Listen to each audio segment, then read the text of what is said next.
313ഉം 786ഉം നമ്മൾ പലയിടത്തും കാണുന്ന രണ്ട് നമ്പറുകളാണ്. അതിൽ 313 ബദറിൽ പങ്കെടുത്ത സ്വഹാബികളുടെ എണ്ണമാണ്. എന്നാൽ 786 എന്താണ് സംഭവം? നമ്മൾ ഒരുപാട് കേട്ടത് അത് ബിസ്മിയുടെ നമ്പറാണെന്നാണ്. പക്ഷെ അതെങ്ങനെ സംഭവിച്ചു? കാരണം ബിസ്മിയിൽ ആകെ നമുക്ക് കാണുന്നത് 19 അക്ഷരങ്ങളാണ്. ബിസ്മി ഖുർആനിൽ ആവർത്തിക്കപ്പെട്ടതോ 114 തവണയും. ഇതിലെവിടെയാണ് 786ൻ്റെ സ്ഥാനം? നോക്കാം. അറബി അക്ഷരമാലയിൽ 28 അക്ഷരങ്ങളുണ്ട്.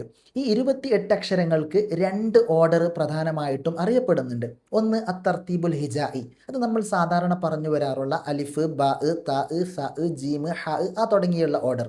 രണ്ടാമത്തത് നമ്മളിൽ പല ആളുകൾക്കും അറിയാത്ത അത്തർത്തീബുൽ അബ്ജദി, അതിൻ്റെ ഓർഡർ അലിഫ്, ബ, ജീം, ദാല്, ഹാ, വാവ് എന്ന് തുടങ്ങിയുള്ള ഓർഡറാണ്. അത് എളുപ്പം പഠിക്കാൻ ഒരു കവിത രൂപത്തിൽ നമുക്ക് ഇങ്ങനെ ചെല്ലാം: അബ്ജദ്, ഹവ്വസ്, ഹുത്തിയ, കലമൻ, സഅഫസ്, ഖർഷത്ത്, ഫഖിദ്, ലള്. ഇതിൻ്റെ ഒരു പ്രത്യേകത, ഇതിലുള്ള ഓരോ അക്ഷരങ്ങൾക്കും ഓരോ വാല്യൂ നൽകപ്പെട്ടിട്ടുണ്ട്.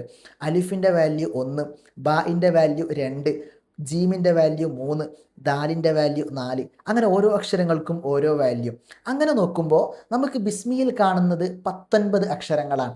ആ 19 അക്ഷരങ്ങളുടെയും വാല്യൂ നമ്മൾ സമ്മ് ചെയ്ത് നോക്കുമ്പോൾ കിട്ടുന്ന ഉത്തരമാണ് 786.